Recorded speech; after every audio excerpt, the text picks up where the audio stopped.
Hi, let's get started with using Lightroom. If you're watching this for your A+ project, I'm going to show you how to make one photo really nice to post to your website. First, if you don't remember how to get it off your camera and into Lightroom, you need to be in the library mode up here in the upper right.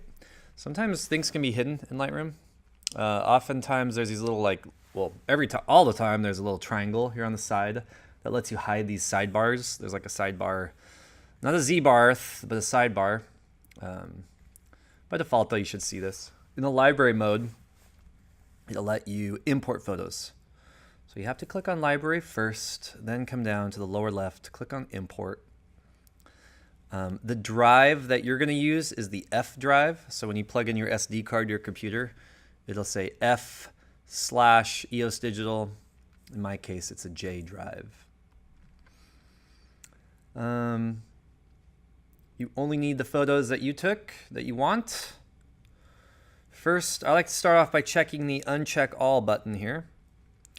And then I'm going to select about 3 of these photos of this chocolate bar. I took some close-up photos. So I'm going to show you how to select multiple photos now in Lightroom. Begin by selecting the first photo. Hold down the Shift key, select the last photo. That will have the effect of selecting all the ones in between. Let's say though you don't want one of these photos, maybe one in the middle. You hold down the Control key to deselect photos you don't want. You can hold Control to reselect individual photos if needed. I do want that one. I don't need that one. Okay, so now that I've got my photos selected, I need to check them. So there's a difference between selecting them and checking them. Checking them is going to actually import them. From there, click on the import button. It will copy photos onto the computer. So a funny story, my kid, he got a hold of this chocolate bar. I'm going to double click on it and that will blow it up.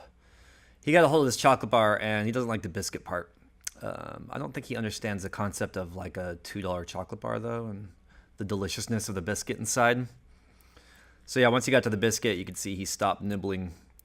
Now there's some things I want to do with this photo. I want to crop it. I want to change some of the coloring. We might even make this black and white. But to do most of that stuff, we need to be in develop mode. Because the library lets you do things like, let me double click here. It'll let you look through your photos that you've taken before. So you could see my previous import. There's why I only have 3 photos showing. If you click on all photographs, it'll show you all your photographs. I'm going to go back to previous import to quickly get to my chocolate bar pictures. To develop, click on the develop button up here. I'm really zoomed in, so I just need to click once and it will zoom it out. First thing I want to do is crop this to be a square picture. Underneath this little graph here, we have these controls. We're only going to explore 2 of them today, the first being the crop. So that gives us a crop overlay. This lets me grab a corner to crop. I can also click and drag inside that crop to move my picture around within the crop. But if you want a square, like Instagram style, you're going to choose under custom 1x1. So that will crop a square. Make sure I keep my whole chocolate bar in there. I like these flowers, so I'm going to use those. And then once you're done cropping, you need to either click done down here or hit enter, like so. Now the next thing I want to do is get rid of a couple of these spots. Some chocolate broke off here, so I've got a little piece of chocolate here. And something here I want to get rid of. I don't know if this is chocolate or the plate or what, but either way, we're going to get rid of these 2 spots. So to do that, we're going to select the spot removal tool. This is using a brush, so I can use my bracket keys next to the P key to make it bigger or smaller. And then once my brush is just slightly bigger than the object I'm trying to remove, just click once on it, and Lightroom will attempt to find an area of similar value. So you could actually move that around to get a better selection. And that's it. I mean, that's done. If I click done here, or enter, I could have clicked enter. I want to click enter. That spot's gone and pretty seamlessly removed. So I can go back to my spot treatment to edit that.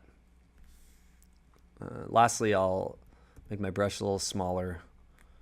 Use this brush, or get rid of the spot here. Nice. Okay, I'll hit enter or done. So now let's talk about color. We have color temperature controls. I can drag the temperature to the left. Notice that got much less yellow. So a lot of times your photos are too yellow. You want to drag the temperature to the left, make it cooler. That's a little too cool. The tint controls so if temperature controls the blue and yellow, tint controls the greens and reds in this, I guess, or the cast. So you could see this getting pink or green. I actually liked it before. Usually Lightroom does a good job of picking a tint. We'll turn up the exposure, make it a little brighter. When you make it brighter, it loses contrast, so we're going to increase contrast. Some other contrast controls, one is called clarity. I'll turn that up a little bit. It'll make it all like, you know, crunchy, clear. Great for macro photos. You have saturation and vibrance controls. Pretty much the same thing. I'll let you discover the differences between the two. I would keep these no greater than 20. You get too, yeah, it gets crazy when you get too saturated. Make it nice. Or maybe your A+ series is about oversaturated photos. I don't know. Another option that I really like is this Hsl control.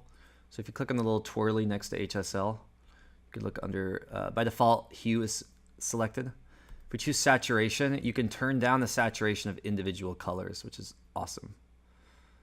Look, if I turn orange and yellow down, there's like no yellow in that plate anymore. It's like a nice pure white. So yeah, very cool. I like that color. Looks great. Now ZBarth, what if we want to make this black and white? Well, if we scroll to the top here, my color controls, there's an option for treatment. We have color selected. Choose black and white instead. And then if we go back down to where hue saturation was, or that Hsl tab, it now says black and white. You can control the mix. And what this is it lets you control the luminance or the brightness of each individual color. So look, I'll make the reds a little darker. The yellows will turn up the brightness of. So you have a lot of control over like how contrasty this gets. Speaking of contrast, we could just go back up here and turn up the contrast. Okay, if you're happy with this photo and you're done with it and you don't need to open it in Photoshop, you can just export it from here. So to do that, we're gonna go to the File menu and choose Export. The only thing I'll have you really look at is the location. I like to save it to the Pictures folder. And then you can put it in a subfolder. This will probably be unchecked, so I like to check Put in Subfolder. And you can see I've made this A+ series folder.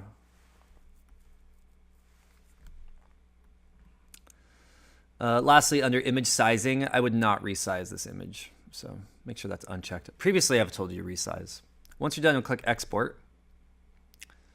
And I might get a error because I've already done this once. No, good. I'm done. So now if I look back into my folder here, I can find, we'll cancel that. Look under Pictures. I should have an A+ folder in here somewhere, right? A+ series. And then the photos that I've exported. So awesome. I hope that helped. And I'll make another video to show you like how to post this later.